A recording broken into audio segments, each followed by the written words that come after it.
welcome. Well, I'm not really sure what I'm welcoming you to, and we'll call it a podcast. We'll call it episode 1 of the podcast, and we'll see what happens.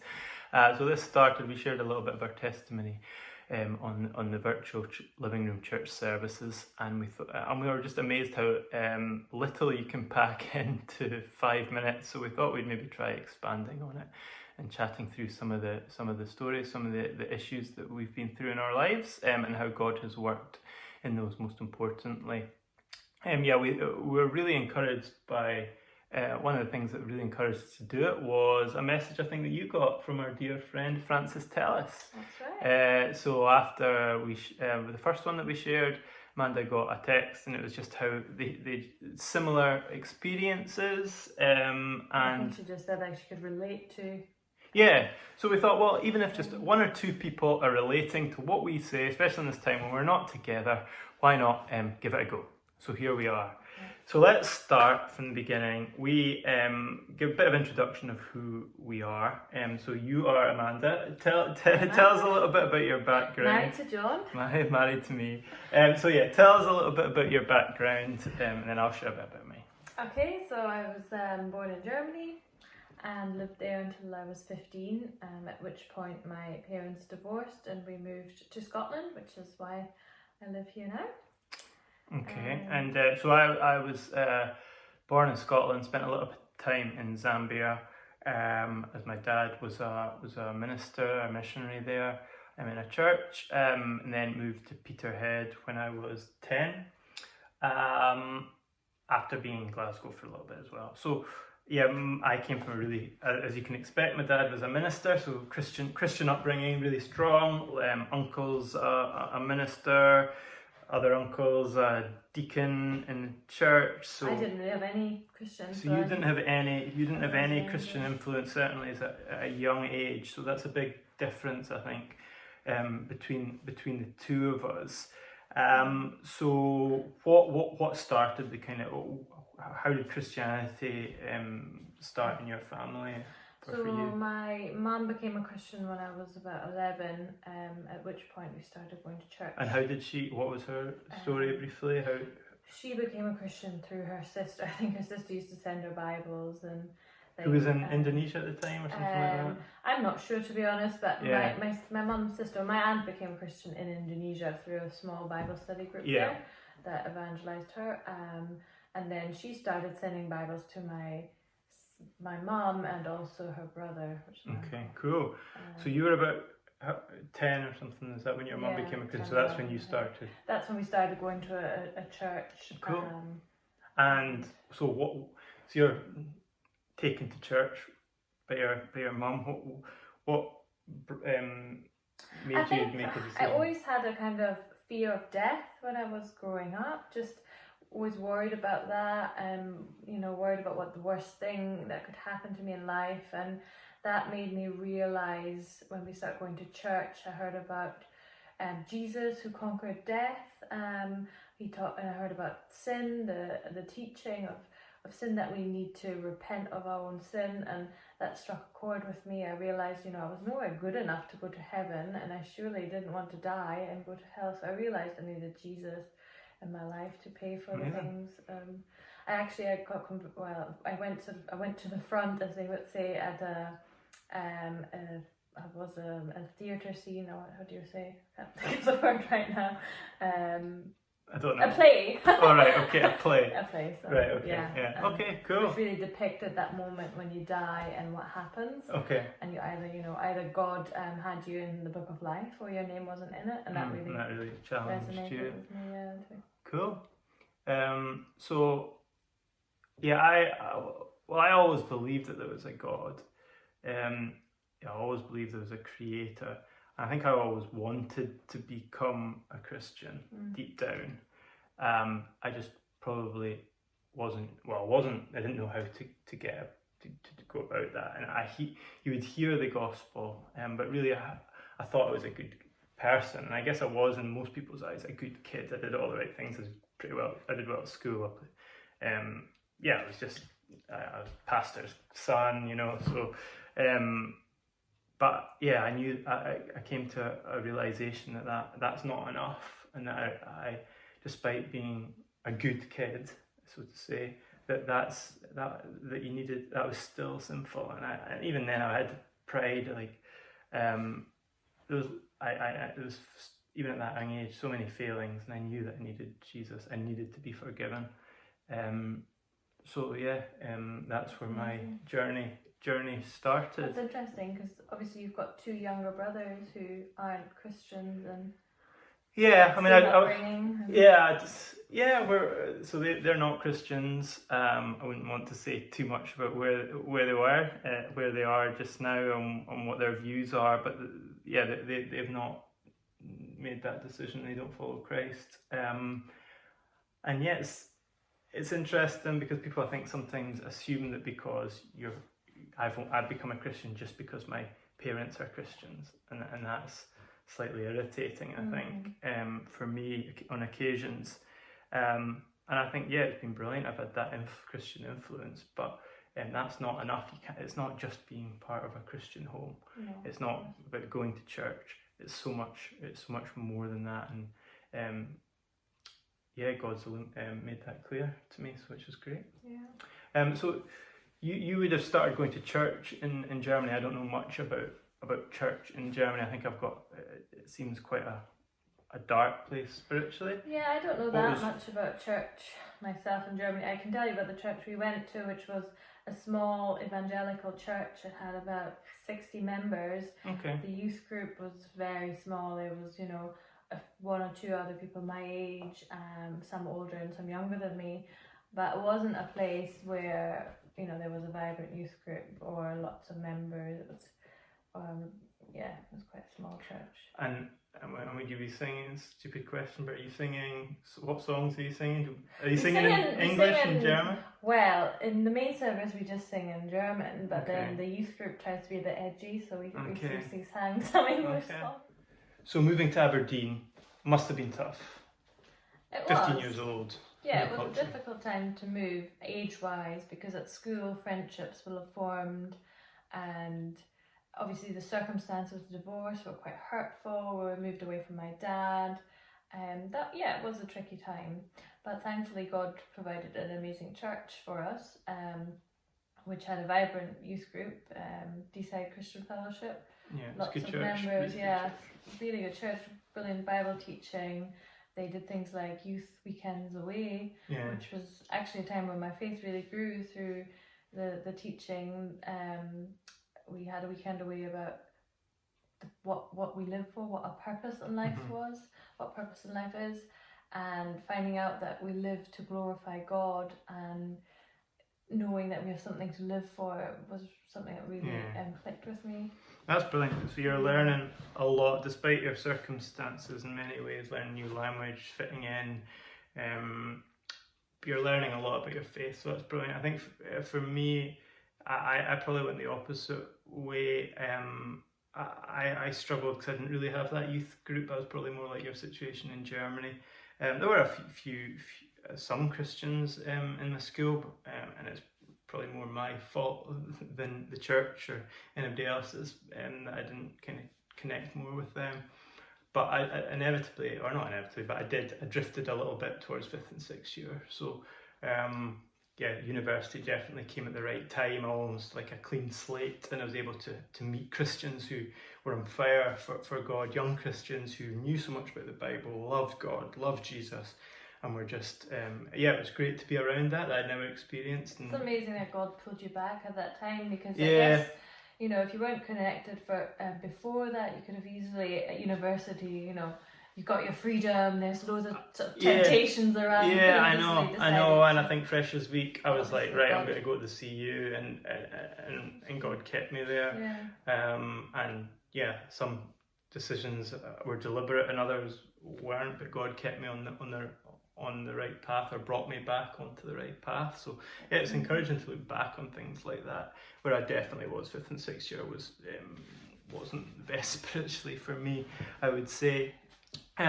So you obviously got a good church, but I think it's fair to say you had issues in Yeah, your I own had life as struggles, well. So yeah, at that time. particularly you want to speak about you had an eating Yeah, disorder. I had an eating disorder that I developed when I was about 16. Actually, at the time, I didn't even know it was an eating disorder. I think I was just very aware of body image, and I think I was worried about getting fat. Just at that time, there's so much pressure on girls to look a certain way. Yeah. And I thought I had to start compensating for the things I ate, which put me into a sort of bad cycle. And yeah, that focus was too much inward into myself, looking at myself rather than looking at God. And that's kind of threw me off the wagon. So grateful that, you know, although it went on for a number of years, and during that time I was still a Christian, and I would feel terribly guilty about my eating disorder. I felt trapped in it, and I didn't know how to get out of it. But and it was bulimia that you had. Yeah. So that if I'm right in saying that your weight, you don't really become very thin. Yeah, so it was quite easy to hide, I guess. Yeah, it was definitely, and something you want to hide. I mean, nobody knew about it. Yeah. And I didn't know until I was a few years in that it was even a thing, that it was an eating disorder as such. I didn't even know that. So you were, so I just try to think back, and you were quite young at the time, but you're a Christian. You know you've done your weekends away with, you know, your purpose. Do you understand at that point that you're unconditionally loved by Christ? I think so, yes. And I always knew that I could ask for forgiveness and turn away, and you know, that I was right with God. But the problem was, no matter how many times I did that, I would always get back entangled into the sin, and I couldn't, out of my own strength, I couldn't get there. So you've got that, it's the classic kind of flesh and spirit battle exactly, that you had.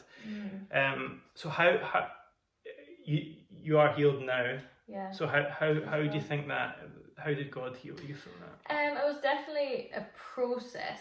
I think the biggest step, first of all, was declaring out loud, you know, sharing it with somebody, talking to you about it, and then turning away from it. You know, I was at a point where I really hated it. I hated the sin, I hated it, I knew God hated it, and I wanted to give it up. I didn't want it in my life, and that was probably the first thing. And then seeking help, you know, I went to the GP, although they didn't really do anything. They give you a website, so I went to the website and I started a course, but it wasn't actually, you know, I actually found that God already worked really quickly after that. I didn't have to, I'd never even completed the course. I think I did week 1 and 2, and then, you know, I found actually God healed me. Yeah, it's amazing. Amazing story. I think, how do I put this without coming across wrongly?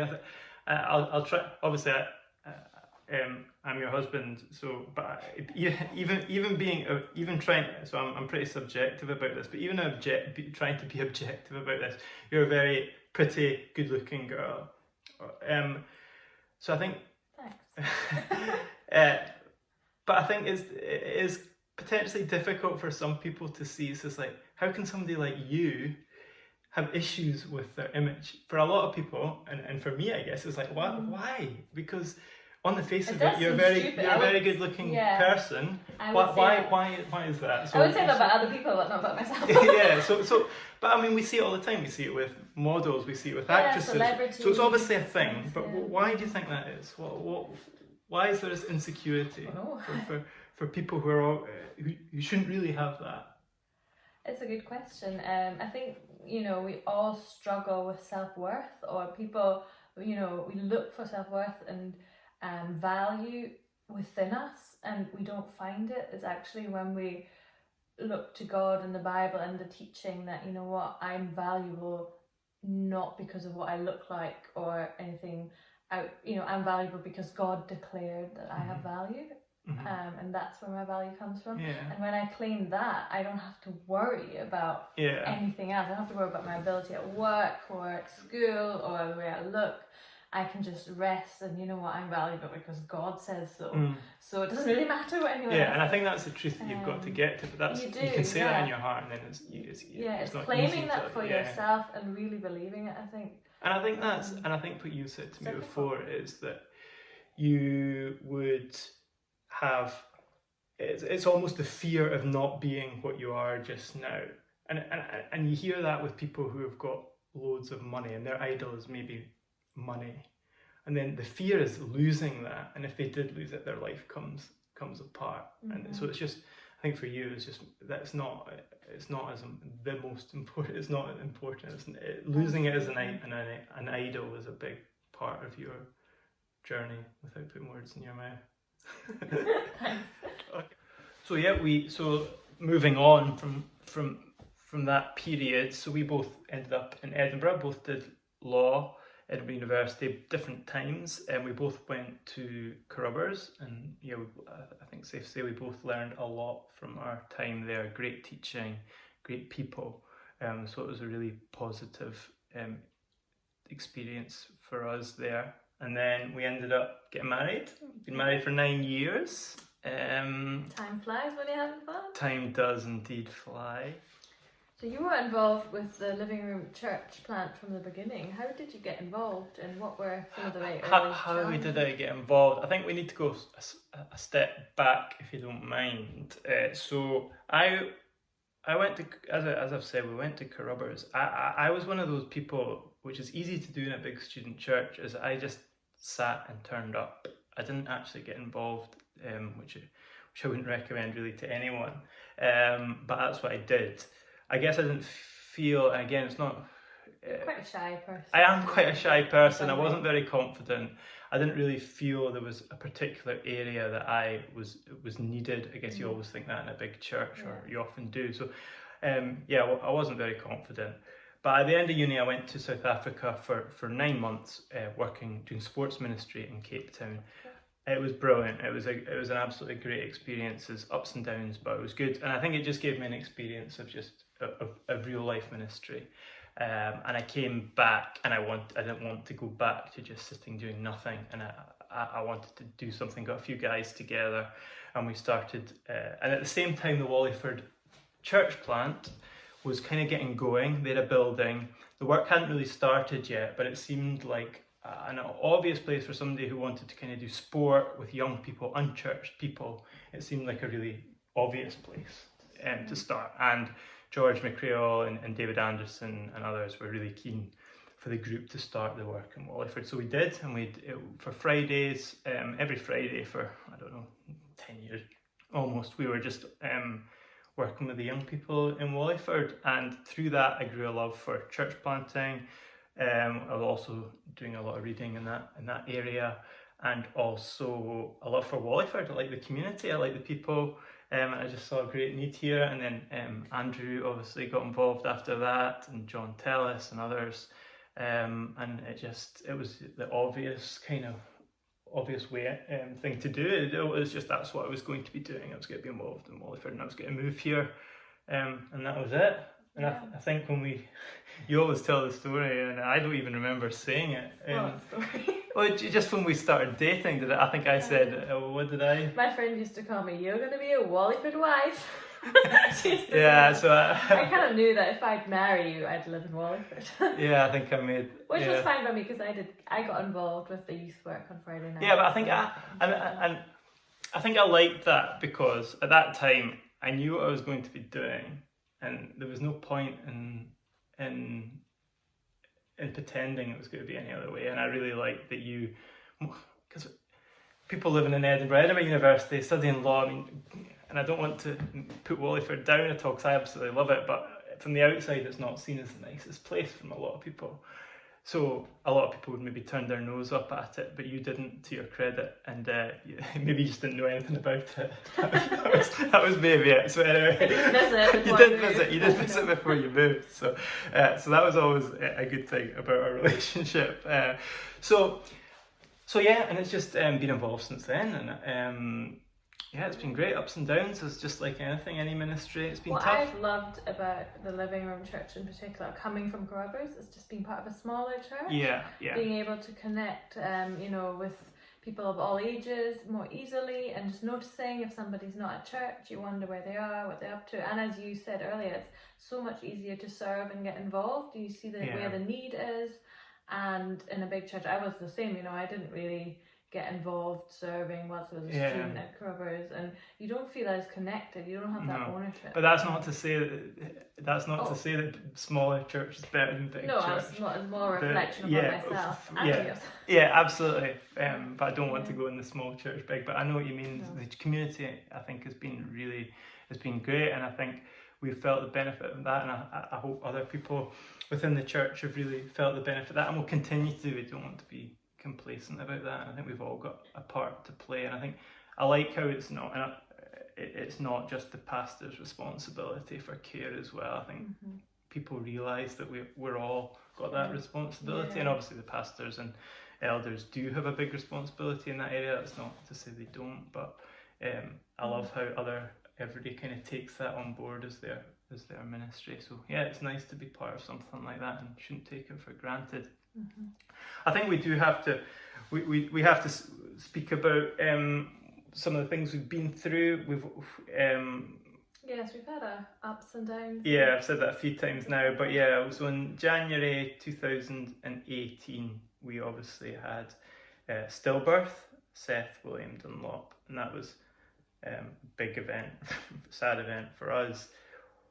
How do you look back on that now?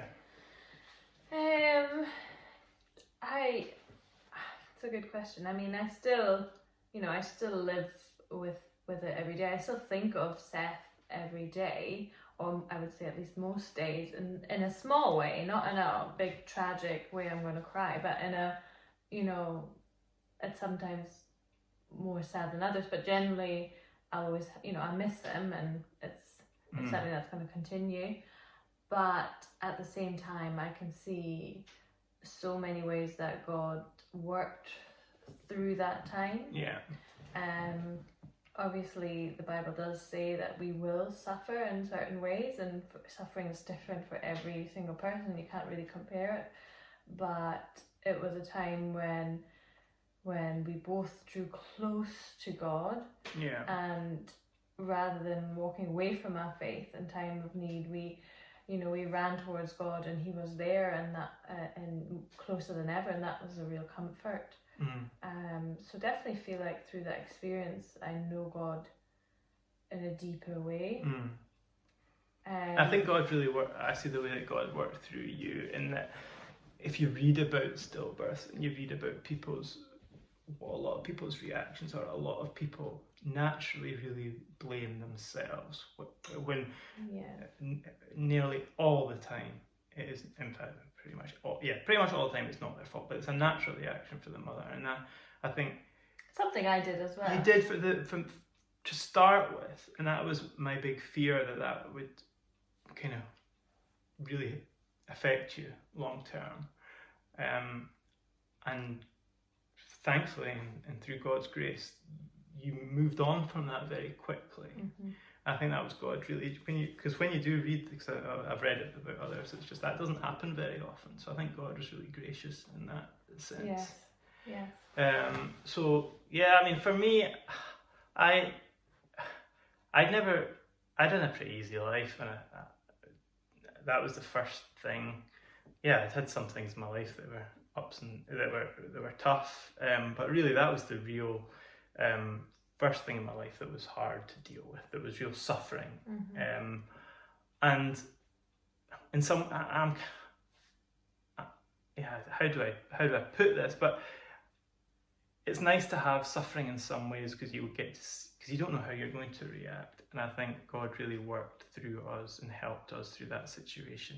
Yeah. And it's really encouraging for us as a family to know that, to see the support we got from our church. Yeah. Just see the things that I learned where contentment should be and can be in Christ rather than things that you live for. You realise that perspective, I think, things that I cared about really aren't that important. My idols would be work, achievement, sport, success, how I'm portrayed by others, how I'm seen by others, how I'm seen by my boss, how I'm seen by people in the church even. So that, I think perspective helps. I still drift back into that, but at the time it was really a time of reflection. These things aren't as important. So I think it was, as hard as it was, God has used that for good, and I hope he continues to use it. So yeah, those are, I guess, some of my thoughts looking back on it now, 2.5 years on. Yeah. And we obviously had Noel in the same year that we had Seth. Yes. Which I just, it still blows my mind really, how incredibly gracious God was to give us another child that will never replace the one we lost. But, even through that, he was incredibly gracious. Yeah, and I think you become, and you're more thankful for that as well. Yes, you're more thankful for things. So yeah, that's another positive. And I think it's control as well, because I think I had kind of my life kind of mapped out. Yeah, we often become a bit arrogant, especially when we talk about children. You're like, oh yeah, I'm going to have 3 children. And it's kind of like, well, actually... And for some people it does happen. It does. But invariably but they are such a gift. Yeah, they are. God... it's God who's in control. So. But yeah, I agree with you that it was incredible how much care and love we received from the church. I think it would have been a completely different experience if we hadn't had the church surrounding us, praying for us. Andrew coming to visit, people coming to visit, praying with us, and bringing us food, and we felt just so loved. To people, chatting to people, and it was really important to have a close church family. Definitely. And I think if you look at how for many people they don't have that, and it is a real struggle. So I can't say I'll ever fully understand why it's happened or but God knows, and I'm okay with that. Yeah, I think that's it. I don't know if I dwell on the why. Yeah, I don't like to do that. I think it's more of an acceptance that that God is sovereign. Yeah, absolutely. I can see good that's come out of it. And that's fine, and he knows best. Yeah. And I think that's what I've had to teach myself as well. And yeah, it's good lessons to have learned. So no, we are thankful. And what have you been learning in the last, obviously this last few weeks and months when we've been stuck in our house? What's God been teaching you during this time? Lockdown's been full of blessings in many ways. One of the good things has been that I've been much more disciplined with my Bible reading, in terms of actually getting it done on the day that I'm meant to, opening the Bible every day, and I found that really encouraging. I've also really had to rely on God to help me with my work. I found my work can be quite stressful and high pressured at certain points. Most of the time it's absolutely fine, but I was involved in a lot of the emergency legislation in the beginning of March, and that was a really pressured time. We had the kids at home, you were working, I was, we were winging it basically. Yeah. And I had to really rely on God to enable me to not stress out and just trust him that he will work it out. Yeah. And I guess that's a lesson every day. He's placed me in that job. He will allow me to carry it out in a way that's sufficient. And I guess a bit like you, we worry so much about what other people think of us, and not to let other things get in the way of God, resting in him. I think that was tricky at the start when you were really working hard. I think for me as well, the reading, being able to read, spend time with God, which I wouldn't have done as much of, which has been really good. Read lots of different other things, being able to read different variety of things. So yeah, that's encouraging. I think it also another step back and just look and get just similar to almost my experience with Seth, and totally different, but kind of same thinking of perspective on what's important and purpose. And it's so easy how we quickly get back into the old way of thinking, how we let life just get in the way. And even now I've got to be busy at work again. I'm back into the kind of frantic living. So it's just, I think it's God's used this period just to remind us of what's important. Yeah. I have really been missing church and getting together with people and singing together and all the things that what church is about. But at the same time, I've really enjoyed the home groups during the week, because obviously I can't normally go to home groups, so I've actually quite enjoyed that, being part of the home group, good. Talking about the sermon and analysing it and learning from each other, and praying together. It's been really encouraging. Yeah, it's been good. So thanks to everyone who puts effort into thank you, into doing the services and teaching. I'm sure we could keep going and going, but I think that's more than enough. The quality will probably go down the hill. If anyone's stuck with it till now, well done. Hope it's been interesting-ish, and that God's used it in some way. And maybe there'll be another episode or two. Thank you. Bye.